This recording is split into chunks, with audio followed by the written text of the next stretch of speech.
Selamat pagi semuanya guys ya. Alhamdulillah di dalam bulan suci Ramadan ini kita masih tetap semangat berkebun ya. Tuh guys, kalian lihat sendiri tanaman kita. Jadi ini kita rencana melakukan pembukaan perkebunan durian Musangking dengan luas 5 hektar guys ya. Jadi di sini kita melakukan perawatan khusus di rumah dulu, baru kita akan tanam di kebun ya. Kalian bisa lihat sendiri keuntungan kita melakukan perawatan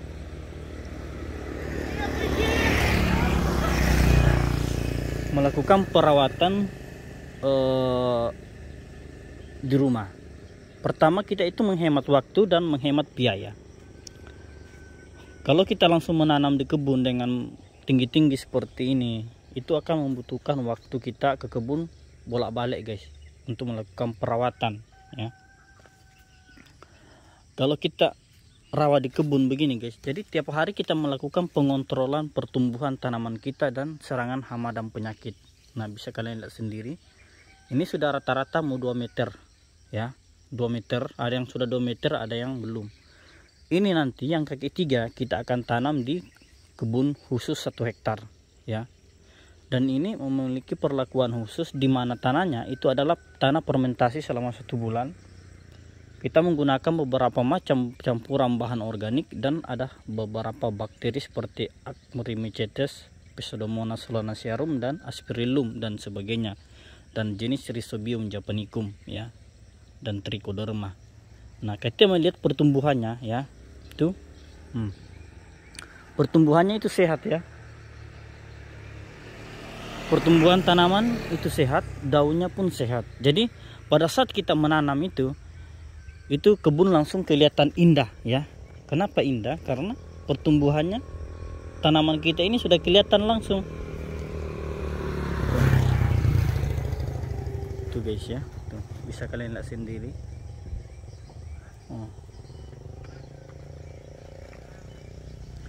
Jika kita menanam durian dari awal, perlakuan bibitnya sudah bagus, insya Allah pertumbuhannya di lapangan akan bagus juga guys ya. Makanya yang perlu kita perhatikan di dalam budidaya tanaman itu adalah kesehatan tanah dan kesehatan akar. Nah, di sini kita akan menyehatkan akarnya ya. Kita akan melakukan pertumbuhan agar segar, pertumbuhan akar. Nanti di lapangan baru kita akan melakukan penetralan pH di lapangan, sehingga pertumbuhan durian kita nanti nih guys ya bagus ya, tidak lagi membutuhkan biaya tinggi untuk melakukan perawatannya. Tuh.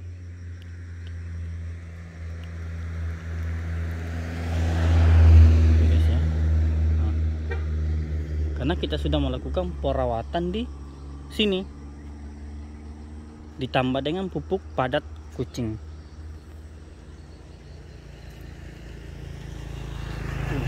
Bisa kalian lihat sendiri ya, bedakan pertumbuhannya nanti guys.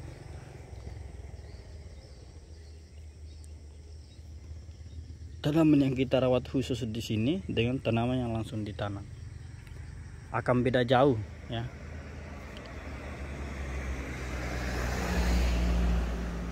Akan beda jauh pertumbuhannya. Kita melihat aja dari jenis daunnya guys ya. Kita lihat dari warna daun hijau. Tuh. Ini varietas Musangking dan Oce kita kembangkan guys. Nah, ini juga kita akan tanam di kebun nih. Nah, dirawat di sini dia langsung berbunga, tidak butuh waktu lama untuk dipanen. Nah, ini juga namanya anggur Brasil ya, sudah berbunga. Kita akan pindah di kebun. Jadi kita menanam atau membuka perkebunan itu ya langsung kelihatan, langsung berbuah, kedondong, sudah bergantungan buahnya. Tuh guys tuh. Ya. Mana lagi nangka tuh.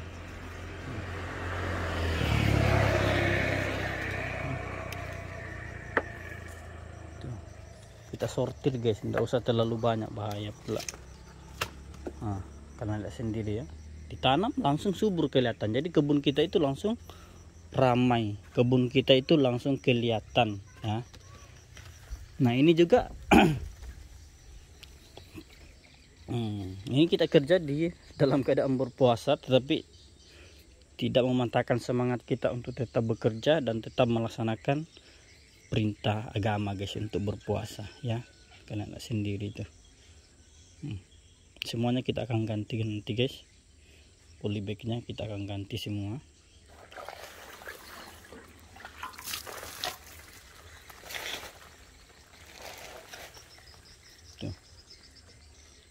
Tuh sudah berubah guys, yang awalnya mau mati. Dan di dalam sini ada juga kita lakukan perawatan khusus. Daunnya itu berbeda deh guys dengan di sini. Ini kita menggunakan beberapa teknik khusus untuk melakukan perawatan ya. Intinya di dalam kunci di dalam bertani itu adalah pertama kita kecanduan tentang pertanian ya. Kita candu, akhirnya tiap hari kita akan melakukan pengontrolan, percobaan-percobaan yang lain guys, sehingga di sini kita bisa mendapatkan ilmu-ilmu baru ya. Bisa kita mendapatkan ilmu baru di bidang pertanian itu sendiri.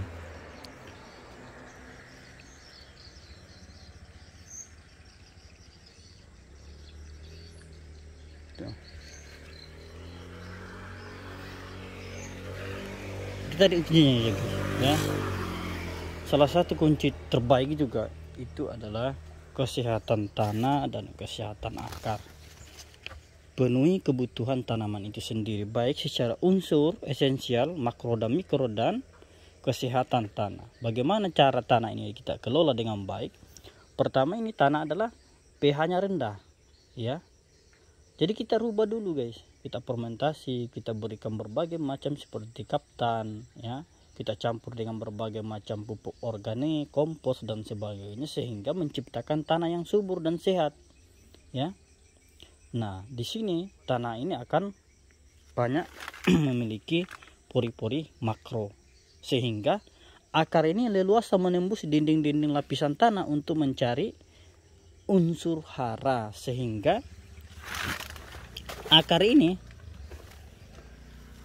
akan mendukung jaringan ini akan bekerja sama untuk mentransfer hara yang diisap akar ya, ada silen dan phloem, akan dibawa ke daun. Di daun ini akan, di sini ada zat hijau daun atau klorofil daun. Di sini akan melakukan pemasakan unsur hara, melakukan fotosintesis, sehingga tanaman ini akan tumbuh dengan baik. Makanya perlu kita menyehatkan dulu tanah guys. Seunggul apapun tanaman kita, kalau pH-nya rendah dia akan tidak tumbuh dengan baik. Contoh ini guys, ini kemarin mau mati, karena lihat sendiri pertumbuhannya ya. Tuh dari bawah sini tuh ya, tuh luar biasa sekali pertumbuhannya tuh. Nah inilah yang kita akan tanam di kebun nih, yang kita sudah rawat khusus. Jadi di dalam penanamannya nanti kita tidak lagi terlalu membutuhkan biaya yang sangat besar untuk proses perawatannya guys ya.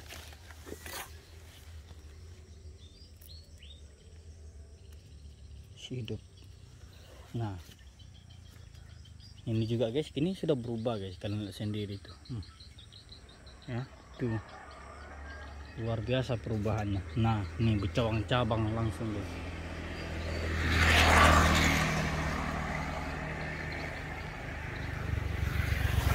Ini yang dibawa di atas rumah pun ada, kita lakukan beberapa percobaan khusus.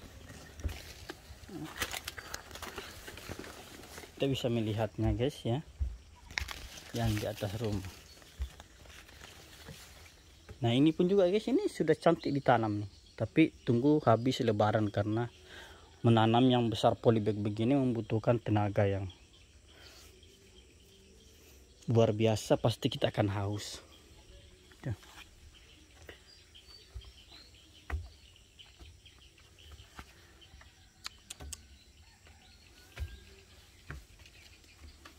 Nah ini juga guys, nah ini perawatan khusus. dan luar biasa guys. Jadi ini kita tidak menggunakan sinar matahari, tapi kita hanya menggunakan cahaya ini di atas rumah guys ya. Nah, tujuannya apa ini?